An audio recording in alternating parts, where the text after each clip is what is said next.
ओम कश्यप। कुछ ही शहर इस मुल्क में ऐसे हैं जिनके मिजाज की बात होती है। लखनऊ मिजाजी अपने आप में एक भाव है, जहां पर चाय की चुस्की पर राजनीति की समझ बूझ हर मुद्दे पर चर्चा आप सुन सकते हैं। चिकनकारी का काम हो, कबाब का लुत्फ उठाना हो, गोमती की कलकल बहती नदियां हो, इन सब पर आज चर्चा करेंगे। सबसे पहले लखनऊ, उत्तर प्रदेश की राजधानी, जो कि सबसे बड़ा गढ़ है इस रण में, वहीं पर खास मेहमानों का स्वागत करते हैं। लखनऊ की जनता का पहले स्वागत हो जाए। बहुत सारे सवालों के साथ इस बार गजब का उत्साह लखनऊ की जनता में दिख रहा है। सुधांशु त्रिवेदी जी, राष्ट्रीय प्रवक्ता, सांसद, भारतीय जनता पार्टी के, तालियों के साथ स्वागत कीजिए। अनुराग भदौरिया जी उम्मीदवार भी हैं, राष्ट्रीय प्रवक्ता भी हैं। लखनऊ पूर्व की सीट पर वो ताल ठोक रहे समाजवादी पार्टी की तरफ से। एमएच खान साहब, राष्ट्रीय प्रवक्ता बीएसपी के, तालियों के साथ उनका अभिनंदन कीजिए। कुछ ही देर में प्रमोद कृष्णम हमारे साथ जुड़ेंगे जो कांग्रेस पार्टी का पक्ष रखेंगे। लेकिन इससे पहले कि हम चर्चा की शुरुआत करें, आइए लिए चलते हैं आपको लखनऊ का ग्राउंड रिपोर्ट दिखाने, लखनऊ की सड़कों पर, लखनऊ की गलियों।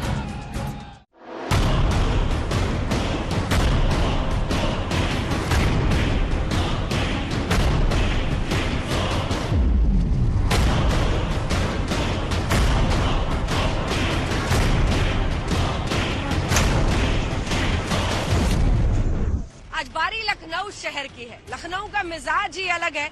गोमती की कलकल बहती धारा, लखनऊ में चिकनकारी का काम, तो सुस्ती से चाय की प्याली में बातें करना चुनाव की। 9 विधानसभा कुल सीटें हैं लखनऊ शहर में। पिछली बार भारतीय जनता पार्टी ने 8 पर कब्जा कर लिया था, लेकिन अब सवाल ये है कि क्या पिछली बार की मोदी लहर में जो यहाँ पर सीटें बीजेपी ने पाई थी, वो योगी की लहर बन पाएगी? और यही सवाल है जो बीजेपी के लिए सबसे बड़ी चुनौती है। तो दूसरी तरफ चुनौती दे रहे हैं अखिलेश यादव। तभी गृह मंत्री अमित शाह कहते हैं ये यूपी का चुनाव नहीं, देश का चुनाव है। आइए चलते हैं लखनऊ की गलियों में। आम आदमी तो परेशान है ही, महंगाई से भी परेशान है। क्या इश्यूज है बताइए आप? खाली पेपर पे दिख रहा है कि भाई यहाँ जॉब दी, वहाँ जॉब दी, लेकिन फुल के फुल फ्लैश नहीं है। आप बोलिए, आपको क्या लगता है? मैम महंगाई। आप लोग क्या सोचकर वोट करोगे? रोजगार वगैरह सारी गवर्नमेंट की मैम 90-20 है, उसमें कोई ज्यादा डिफरेंस नहीं आता है। सपा है, बीएसपी है, कांग्रेस है, बीजेपी है। सब चीज बेटर ही है अभी तक तो। सिक्योरिटी पर्पस बहुत सही है। अभी वुमेन आराम से घूम सकती हैं। हम लोग को काफी इस चीज में बेनिफिशियल रहे हैं। सिक्योरिटी पर्पस जो बोला इन्होंने वो फार बेटर है देन सपा। चुनाव में क्या मुद्दा लग रहा है? चुनाव में मुद्दा देखिए बेरोजगारी है इस वक्त। कि आदमी ये सोच रहा है कि इनको हराने के लिए मुझे एक साथ जाना है। किधर जाना है? समाजवादी के साथ। मोदी होगी नहीं जीत पाएंगे। चुनाव में क्या मुद्दा है? तेल मिल रहा है, नमक मिल रहा है, चना मिल रहा है, आटा मिल रहा है, और क्या चाहिए? हिसाब के उस पे क्यों मुद्दा चल रहा है? ये सरकार ने अच्छा काम किया है या बदलाव की तरफ? सरकार तो कोई भी अच्छा काम नहीं करती है। आपको क्या लगता है? साइकिल वाले ऐसे जो बनाना है तो आपके साइकिल वाला होना चाहिए। बाबा आ रहे, बस सुरक्षा है। मैम सपा। क्या है, आप चुनाव में क्या सोच रही हैं? हम यही सोच रहे हैं कि योगी जी जीत जाए। क्राइम खत्म कर दिए। कम से कम रोड पे चलने वाला हिसाब किताब कर दिया। दिन दिहाड़े पकड़ लेते थे, कोई ऑब्जेक्शन ही नहीं था। और हम लोग का जो समझे यही मुद्दा है। चुनाव का फल किसको मिलेगा? चुनाव वाली अखिलेश यादव को ही मिलेगा। मौजूदा सरकार के काम से खुश हैं आप? नहीं, योगी जी अच्छा कर रहे हैं, बट और जॉब्स जितनी ज्यादा हो उतना अच्छा है। कानून व्यवस्था औरतों के लिए अच्छी है, आपको लगता है? जैसा था वैसे ही है। मुझे नहीं, विमेंस आर सेफ। कहीं पे कुछ डेवलपमेंट हुई है, स्पेशली रूरल एरियाज में। नारियों की सुरक्षा के लिए कुछ बेहतर प्रयास किए जाएं, सिर्फ बातें न हो। गरीबों के लिए राशन, भोजन मिलना, सुरक्षा की व्यवस्था इतनी अच्छी चल रही है, इसलिए वही मुद्दा है। मुझे लगता है कि योगी सरकार ने जो हिंदू मुस्लिम के बीच में जो दूरी थी उसको बहुत कम कर दिया है। मौजूदा सरकार के काम से खुश है, कहते महिलाओं को सुरक्षा है। बहुत खुश है। BJP is the best. इस बार चुनाव में क्या मुद्दा है, क्या सोचे? भाई रोजगार सबसे पहला मुद्दा है कि रोजगार। कोई दिक्कत नहीं है, अपना काम चल रहा है और गुंडागर्दी तो कम हो ही गई है इसमें। Law and order is not the मुद्दा, बट बेरोजगारी बहुत बड़ा मुद्दा है। अब तो बीजेपी को ही देखते हैं। उन्होंने ऐसा क्या किया है कि आपको भरोसा होता है? क्या नहीं किया, सब कुछ किया। आप बताइए मैडम। योगी जी की सरकार से सहमत हूँ। क्यों? क्योंकि उनकी सरकार में कोई गुंडागर्दी नहीं है, महिलाओं के लिए सुरक्षा है। लखनऊ आकर चिकनकारी की बात ना हो, ऐसा नहीं मुमकिन है। बिक्री कैसी चल रही है? कोरोना की वजह से काफी सुधार हुआ। व्यापारियों की क्या सोच है सरकार को लेकर? मौजूदा सरकार के काम से खुश हैं आप? गवर्नमेंट तो ठीक है, दबाव में तो नहीं बोल रहे? नहीं बिल्कुल, गवर्नमेंट परफेक्ट। ये लखनऊ की लड़ाई है और लखनऊ की इस लड़ाई में किसका पलड़ा भारी, जनता की जुबानी तो आपने सुन लिया है, लेकिन राष्ट्रलक ऐसा मंच जब जनता सीधा अपने नेताओं से सवाल पूछ सकती है। आइए लिए चलते हैं अब आपको लखनऊ की गलियों से राष्ट्रलक के मंच पर।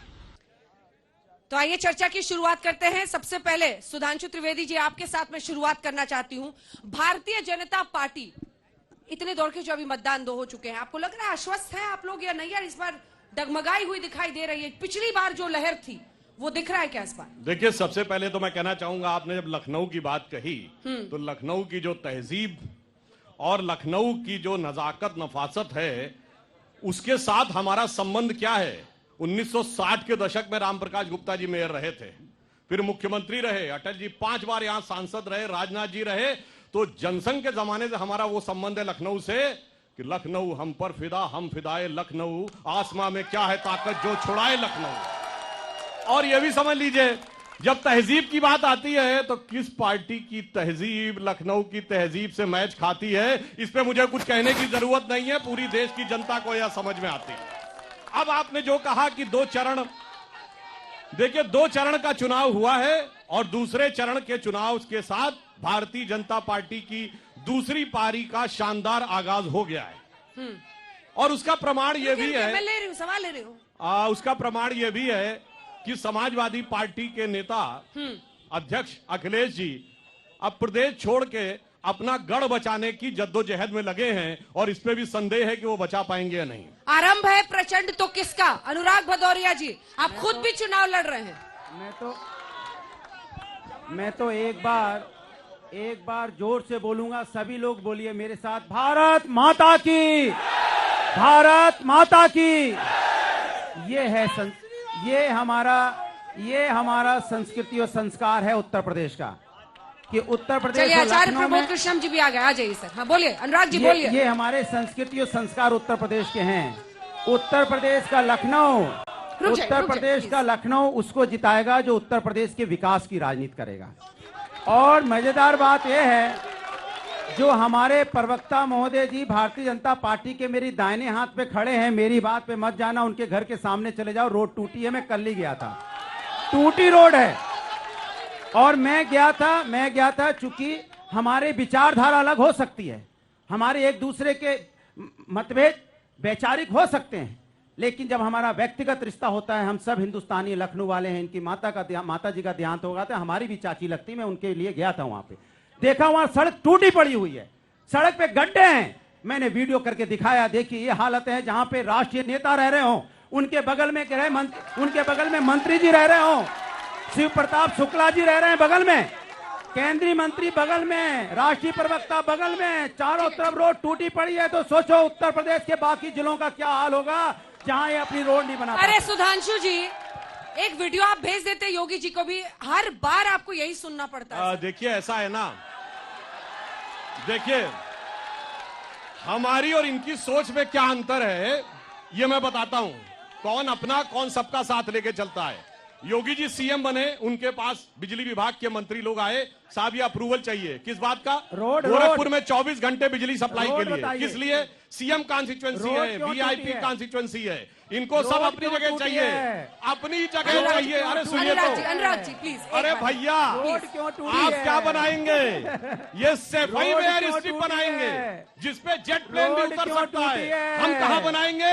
हम अयोध्या भी बनाएंगे, काशी भी बनाएंगे, कुशीनगर भी बनाएंगे, मथुरा भी बनाएंगे, जेवर का एयरपोर्ट भी बनाएंगे। चलिए ठीक है, जल्दी से और एक और बात, अरे सुनिए तो, बाकी दोनों को भी बोले। अरे सुनिए, ये जो बात बता रहे हैं वो लखनऊ पूर्वी विधानसभा है, और लखनऊ पूर्वी विधानसभा से अनुराग भदौरिया चुनाव लड़ रहे हैं, तो लखनऊ पूर्वी विधानसभा को चमकाना मेरा दायित्व है। और आप अगर मेरा साथ नहीं देना चाहते तो लखनऊ पूर्वी की जनता देख रही है कि लखनऊ पूर्वी में रहने वाला भारतीय जनता पार्टी का नेता, मैं उसकी विकास की बात कर रहा हूं तो अड़चन कह रहा है इधर उधर होगा, वहां नहीं होगा। ठीक है खान साहब, खान साहब, अंजना खान जी, साहब, बोलिए बोलिए। अंजना जी, विकास की बात हो रही है। रुके सुन खान लीजिए, साहब, विकास की बैठिए बैठिए, विकास सबको बोलने दीजिए, सबको बोलने दीजिए। विकास पर्सनल अटैक नहीं, प्लीज। विकास की बात हो रही है।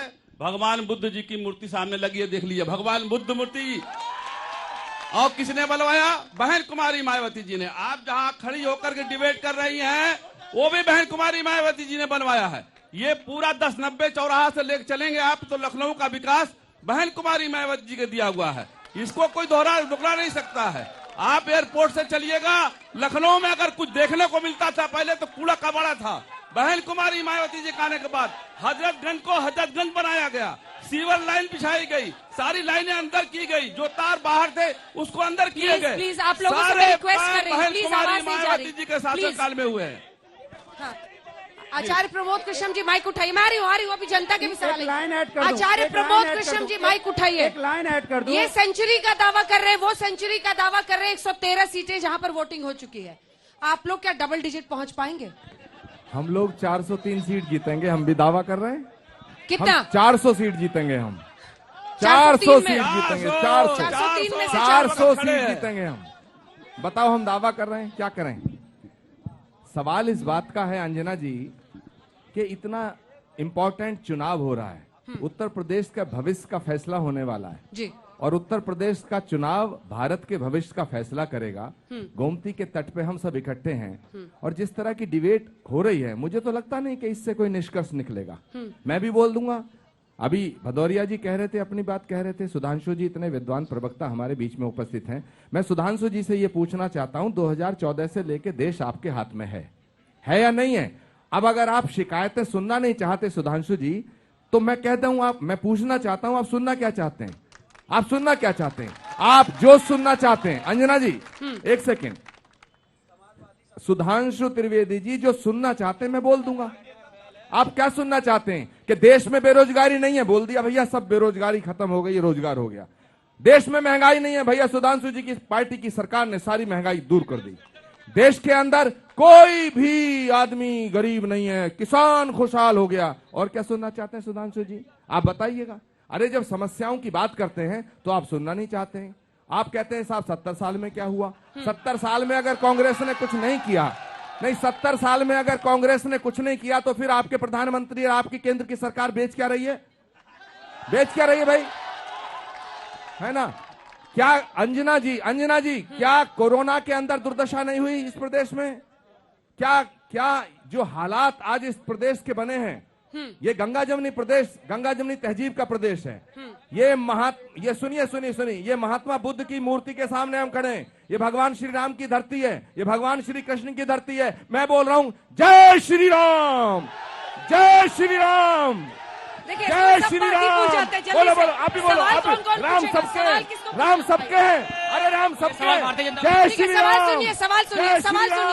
जय श्री राम। मुझे सवाल भारतीय जनता पार्टी से ये पूछना है कि मैं नौजवान, मुझे रोजगार कब मिलेगा? 2022 में किसानों की आय दोगुनी करने का वादा किया था, कब दोगुनी होगी आय? युवा है, रोजगार चाहिए, क्या हुआ? किसान की आय दोगुनी करने का आपने वादा किया था, जय श्री राम, जय श्री कृष्ण। बोलो वृंदावन बिहारी लाल की जय, बोलो बांके बिहारी लाल की जय, बोलो गंगा माता की जय, भारत माता की जय। ये डिस्कशन है, किसानों की आय दुगनी होगी, पर सवाल आपसे पूछा है। देखिए, पहले तो मैं एक लाइन ये बोल दूं, देखा आपने कितना बड़ा बदलाव है। वो बोल रहे हैं भारत माता की जय, जिनके नेता। करो ना, आप सिखाओगे भारत माता की जय, मुझे आप सिखाओगे? अपने घर की रोड ठीक कर लो पहले। कमाल की बात कर रहे हैं, हम तो भारत माता की जय सिखाएंगे। कब भारत माता की जय नहीं बोली जाती है? अपने घर की रोड ठीक नहीं कर पा रहे, हमें सिखा रहे भारत माता की जय। जवाब सुनिए प्लीज, कुर्सियों पे मत चढ़िए। आप विकास की बात क्यों नहीं करते? आप रोजगार की बात क्यों नहीं करते? लखनऊ के ऊपर आप क्यों नहीं बात करते? लखनऊ पूर्वी की बात क्यों नहीं करते? लखनऊ पूर्वी की बात क्यों नहीं करते?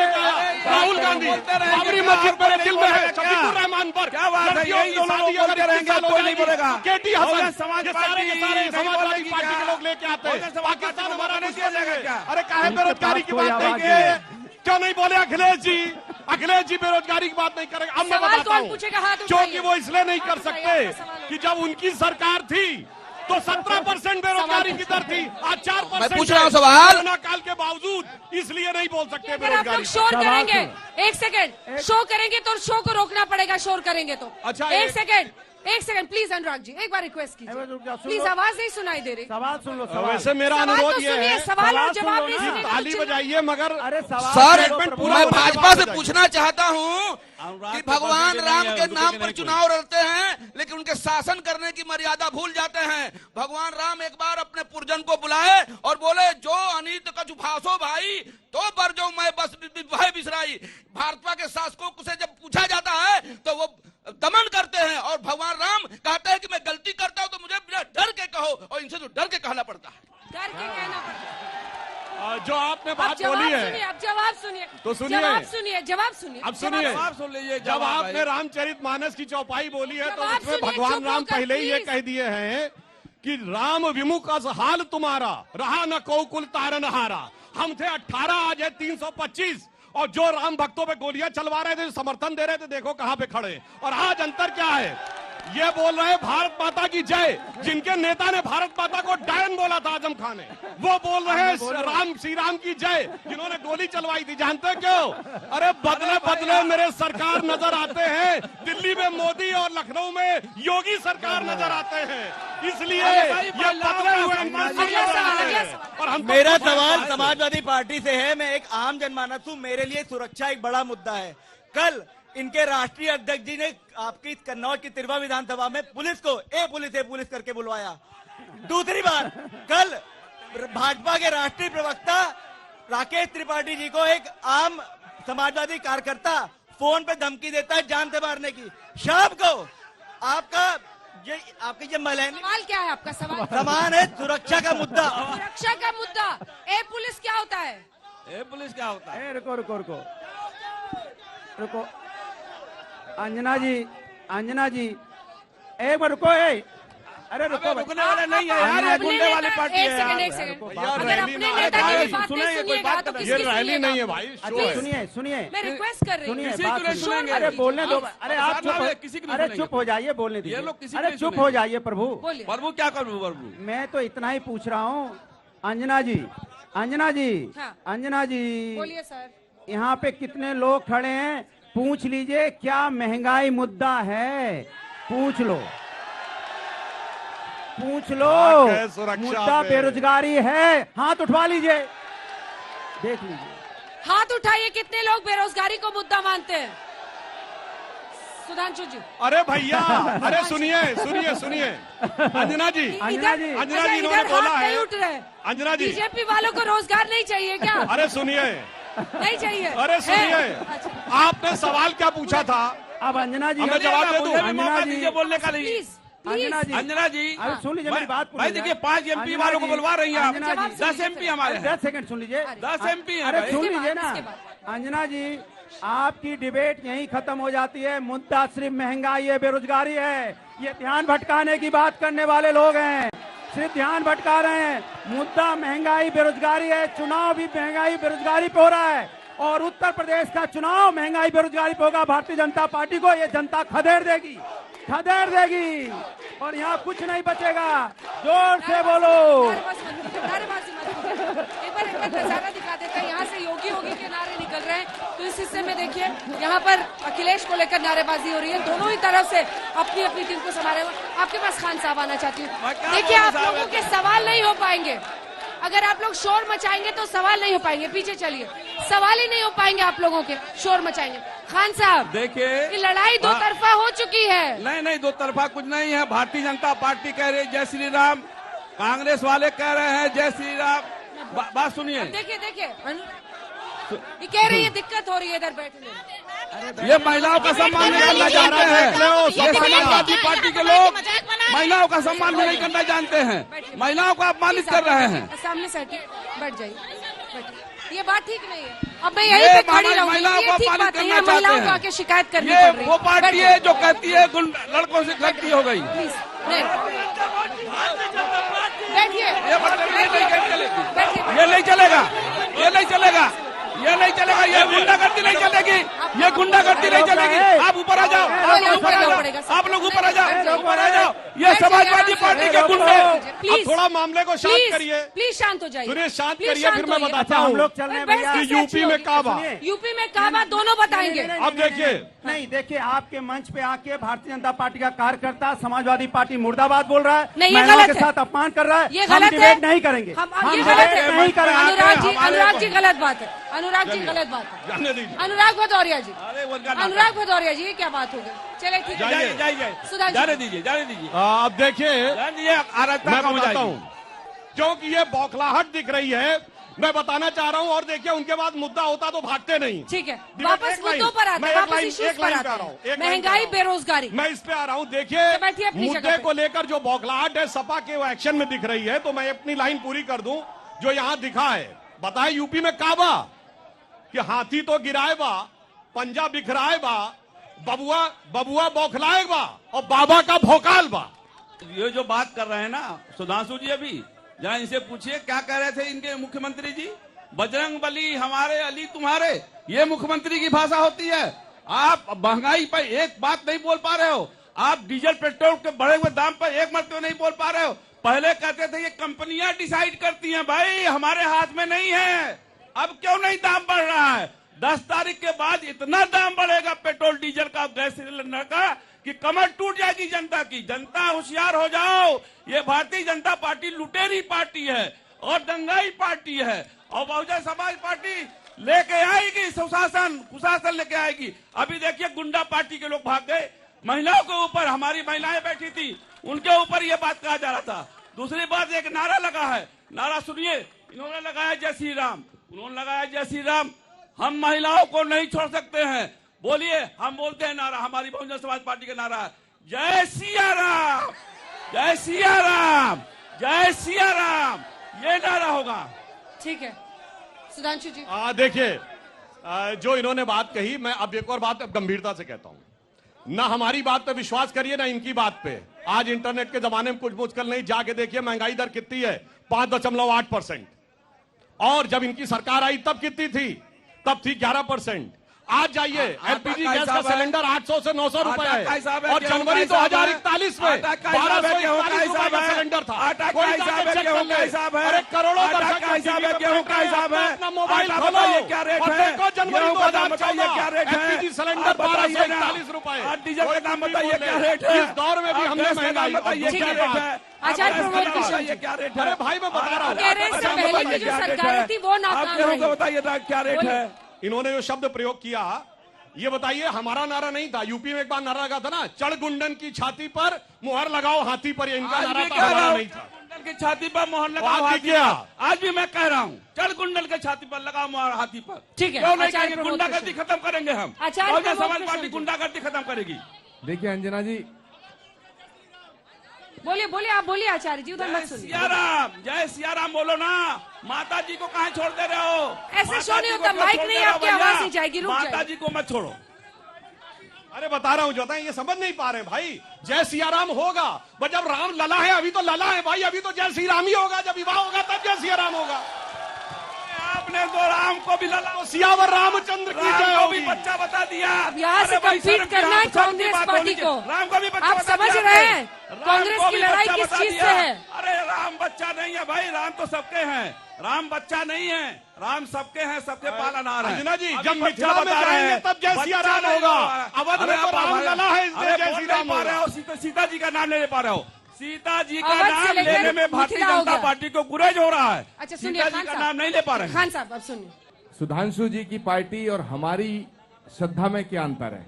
हम भगवान राम की पूजा करते हैं, अर्चना करते हैं, वंदना करते हैं, हमारे आराध्य देव हैं। हम भगवान राम हमारी आस्था के आधार हैं, लेकिन हमने भगवान राम पे कब्जा नहीं किया, इन्होंने भगवान राम पे कब्जा किया है। इन्होंने कब्जा किया है और ये कब्जा करके सत्ता तक पहुंचे, ये कब्जा करके सत्ता तक पहुंचे, ये कब्जा करके सत्ता तक पहुंचे। अरे छोड़ो छोड़ो छोड़ो छोड़ो छोड़ो छोड़ो, हो गया हो गया हो गया हो गया हो गया। जो दिया ज्यादा जल्दी जलता है वो फड़फड़ाता है बुझने से पहले। भाजपा का ढोल फटने जा रहा है, पूरा हो जाने दीजिए, उनकी बात सुनिए। भाजपा का ढोल फटने जा रहा है। क्या तरीका है ये? ठीक नहीं है, पूरा हो जाने दीजिए उनको। सुधांशु जी, सुधांशु जी मुझे 2 जवाब दे दीजिएगा 2 सवालों के। बड़े आदर के साथ आपसे पूछ रहा हूं। पहला, जब आपने उत्तर प्रदेश में सरकार बनाई 2017 में, उसके बाद से लेके 5 साल आपके पास थे। इन 5 सालों में महंगाई की दर 3 गुनी हो गई, बेरोजगारी 5 गुनी हो गई, और ये जो गैस के सिलेंडर पे झगड़ा हो रहा था, ये बिल्कुल सही कह रहे हैं भाई, गैस का सिलेंडर जो है दुगने रेट पे मिल रहा है। तो क्या ये मुद्दे नहीं है? लॉ एंड ऑर्डर की सिचुएशन देखी खान साहब, आप अंजना जी कह रही थी लॉ एंड ऑर्डर की स्थिति ये जो यहाँ दिखाई दे रही है, ये लॉ एंड ऑर्डर है, ये लॉ एंड ऑर्डर है। और सुनिए खान साहब और सुधांशु जी बात सुनिए, अभी इन्होंने कहा समाजवादी पार्टी गुंडों की पार्टी है। यही गुंडों की पार्टी का ठप्पा आपके ऊपर लगने जा रहा है अगर इस तरह की व्यवस्था रही। मैं तो कहना चाहता हूं कि समाजवादी पार्टी गुंडों की पार्टी है, लेकिन आप डकैतों की पार्टी के स्वामी बनने जा रहे हैं। पहली बात आचार्य जी क्या बोल जाते हैं छोड़िएगा कि महंगाई 5 गुनी है। देना छोड़िएगा। कोई जाके नेट पे चेक कर ले क्या है 2000। अरे नेट क्या भार में, हम रोज नेट पे चेक करते हैं। महंगाई आती है। फिर आप महंगाई दर पे बोलते हैं, आप लोग क्या बोलते हैं मुजफ्फरनगर, कैराना, आपको तो ऐसे मुद्दे सूट करते हैं। ये बताइए, आप बताते हैं महंगाई दर अंजना हमने जी, बताया। हाँ। ये अयोध्या राइजिंग किताब किसने लिखी? अरे साहब अयोध्या राइजिंग छोड़िएगा, लिखी ना कि हमने लिखी। सुनिए सुधांशु, ये बताइए महंगाई के ऊपर। ठीक है, उनका जवाब सुन लीजिए। मैंने तो तुरंत मैंने तो महंगाई की बात करी भाई, मैंने महंगाई की बात करी, सिंगल डिजिट है आपके टाइम पे, डबल डिजिट। मैंने महंगाई की बात करी, बेरोजगारी की बात करी, लॉ एंड ऑर्डर की बात करी, तीनों पे जवाब। बहुत अच्छी बात। तीनों पे सुनिए जवाब। भाइयों, याद करिए महंगाई पे कांग्रेस ने एक रैली की थी, कहां? जयपुर में। वहां राहुल गांधी भाषण देने लगे यूपी पे, और 10 मिनट भाषण दिया हिंदुत्व पे। बताइए महंगाई मुद्दा है तो हिंदुत्व कहां से आ गया महंगाई की रैली में? क्योंकि दिल में आपके कुछ और है, महंगाई पे बात करने की स्थिति नहीं है। अब मैं आपको बात बताता हूं, 12 से अधिक बार इस देश में 10% से ऊपर की महंगाई रही है। ये बताओ, अच्छा चलो ये बताओ, सखी सैया तो खूब ही कमाते, महंगाई डायन खाए जाते, किसके जमाने में बना था? बताइए, पाउडर वाले दूध की मलाई मार गई, राशन वाली लाइन की लंबाई मार गई, बाकी जो बचा था वो महंगाई मार गई। मैं जवाब दूंगा, महंगाई पर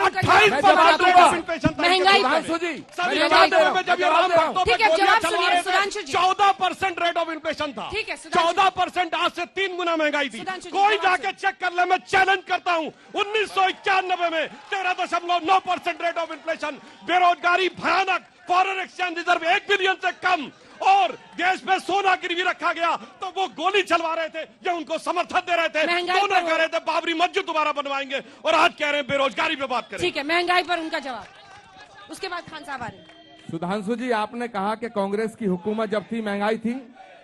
अगर महंगाई थी नहीं, भयंकर, ये भयंकर थी, सोना गिरवी रखा गया था। सुनो, देश की जनता ने कांग्रेस को सत्ता से बाहर किया, और आज आप कहना चाहते हैं कि जो हाल कांग्रेस के साथ हुआ वही तुम्हारे साथ होगा। यही तो मैं कह रहा हूँ, कांग्रेस जमाने में कितनी थी? यही तो मैं कह रहा हूँ। बोलिए आंकड़ा, भागिए नहीं। अब आप सुन नहीं रहे, आंकड़ा बोलिए। मैं कह रहा हूँ आज इसका मतलब है कि आपने मान लिया कि आज महंगाई है। नहीं, आप जस्टिफाई करना चाहते हैं, बोलिए, भागिए नहीं। अपनी बात को जस्टिफाई करना चाहते हैं, जस्टिफाई करना चाहते हैं। देखिए, अभी सुधांशु जी कह रहे थे कि महंगाई अगर आपको देखना है तो मोबाइल में देख लीजिए, कंप्यूटर में देख लीजिए, मेरे साथ चलिए, दुकान पे दिखा देता हूँ आटा का हिसाब है, गेहूं का हिसाब है, मैं दिखाता हूँ आपको दुकान पे चल के। कंप्यूटर में मत जाइए, जनता पिस रही है, किसान पिस रहा है, किसान डीजल से मार खा रहा है, और सबसे बड़ी बात है आपके सांड जो है, छुट्टा जानवर, किसानों को खेत चले जा रहे हैं, वो किसानों का आत्महत्या कर रहे हैं किसान। आप कहाँ की कहाँ बात कर रहे हैं?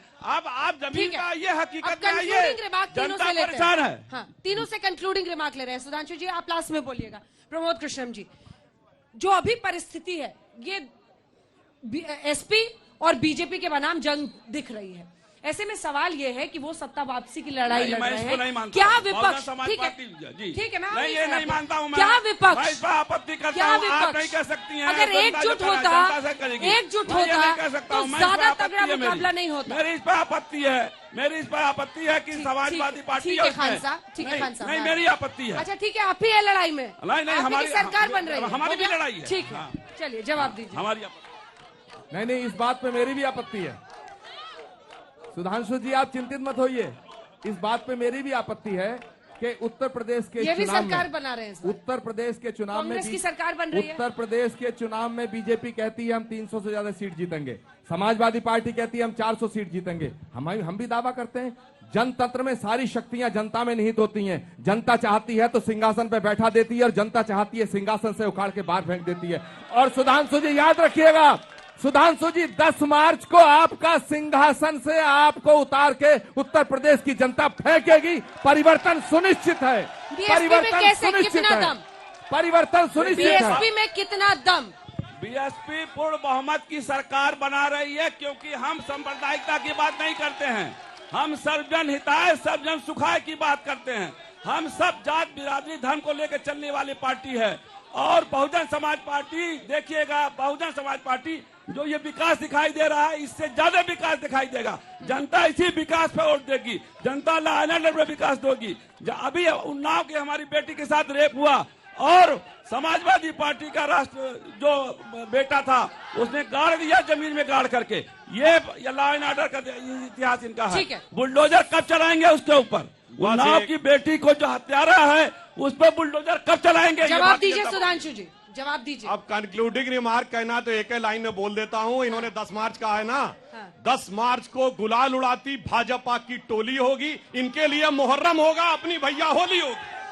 चले, इसी के साथ लखनऊ की जनता का बहुत बहुत धन्यवाद हमारे साथ राष्ट्र तिलक में शामिल होने के लिए। अब हमारा कारवा पहुंचेगा अमेठी और वहां पर जनता दागेगी सवाल। देखते रहिए आज तक। 2022 की जंग में 20 का बाजीगर कौन बनेगा? जी हाँ, 20 तारीख को अब अगले राउंड का मतदान होना है। 59 सीटों पर वोटिंग होनी है और इस बार जाट लैंड नहीं बल्कि यादव लैंड इसे कहिए, क्योंकि जिन 59 सीटों पर वोटिंग होनी है वो यादव बहुल इलाके हैं। अखिलेश यादव उनके परिवार के लिए 8 जिले की 28 सीटें जो उनका गढ़ माना जाता है उस पर उनकी नाक का सवाल है। इधर बीजेपी ने पूरी ताकत झोंक दी है, वो बार बार समाजवादी पार्टी को 2017 का अपना प्रदर्शन याद दिला रहे हैं।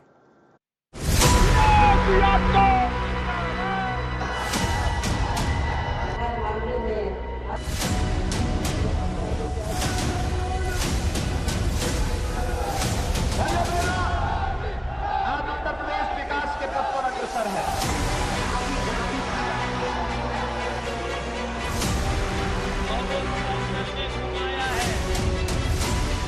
यूपी में 2 चरणों के चुनाव हो चुके हैं, यानी अब तक यूपी की 403 में 113 सीटों पर वोटिंग हो चुकी है और अखिलेश से लेकर बीजेपी तक सब पहले 2 चरणों में अपनी बढ़त घोषित कर रहे हैं।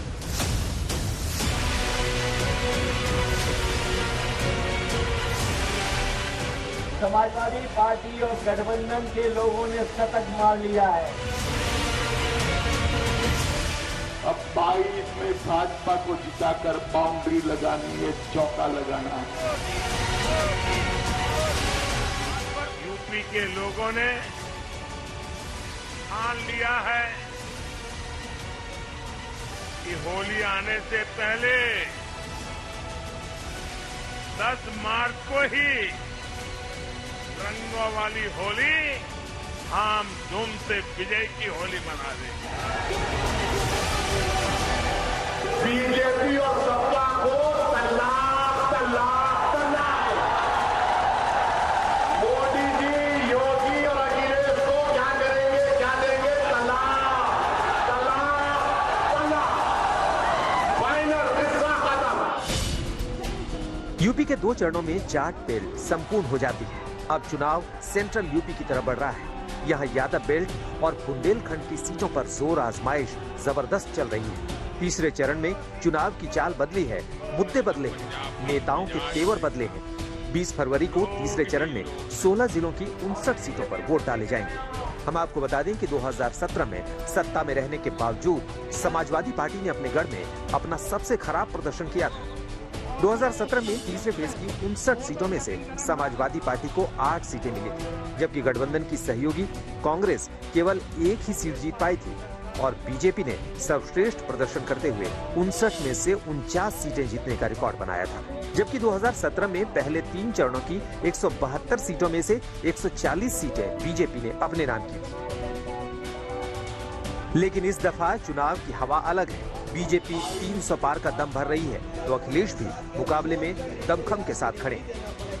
तीसरे चरण में 20 फरवरी को हाथरस की 3, फिरोजाबाद की 5, कासगंज की 3, एटा की 4, मैनपुरी की 4, फर्रुखाबाद की 4, कन्नौज की 3, इटावा की 3, औरैया की 3, कानपुर देहात की 4, कानपुर की 10, जालौन की 1, झांसी की 6, ललितपुर की 2, हमीरपुर की 2 और महोबा की 2 सीटों पर वोटिंग होगी। लेकिन तीसरे चरण में मैनपुरी की करहल सीट सबसे हॉट सीट बनी हुई है, क्योंकि पहली बार करहल से अखिलेश विधानसभा का चुनाव लड़ रहे हैं और बीजेपी ने अखिलेश यादव के खिलाफ केंद्रीय मंत्री एसपी सिंह बघेल को चुनाव मैदान में उतारा है। ऐसे में करहल की जंग जोरदार है।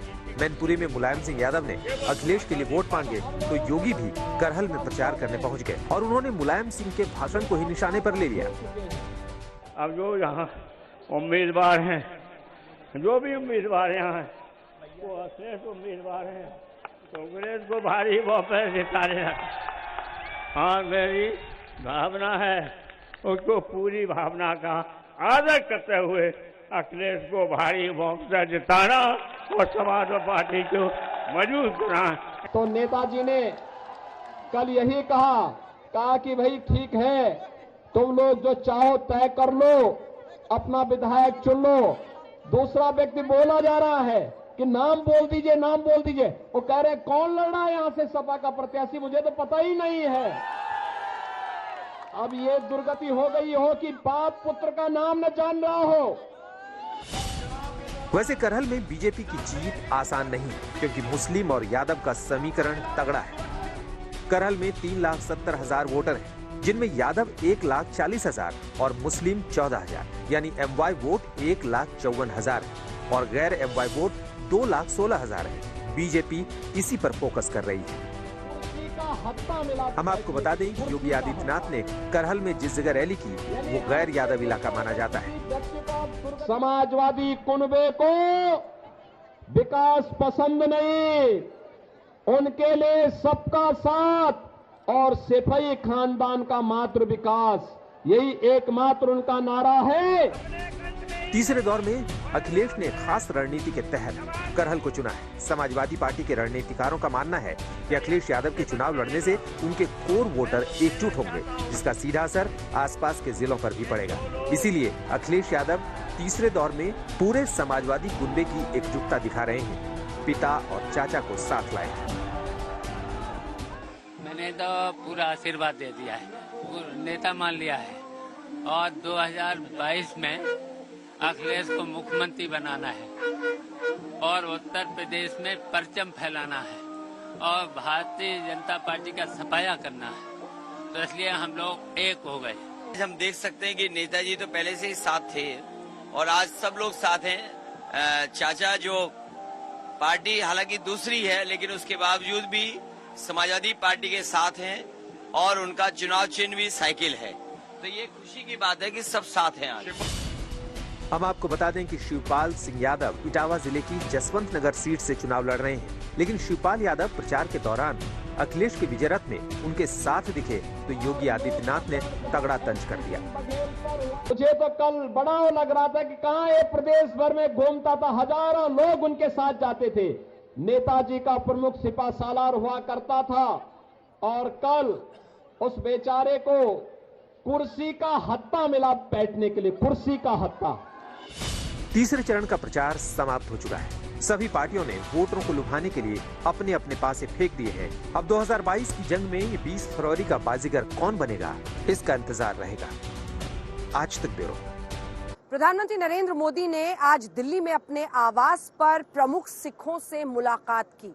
बताया जा रहा है कि उनकी मेजबानी करते हुए वो तमाम मुद्दों पर, अलग अलग मुद्दों पर प्रधानमंत्री नरेंद्र मोदी की चर्चा हुई है सिख नेताओं से। आइए आपको दिखाते हैं इस रिपोर्ट के जरिए कि आखिर क्यों इसे पंजाब चुनावों से जोड़कर देखा जा रहा है, क्योंकि 20 फरवरी को पंजाब में भी वोटिंग होनी है।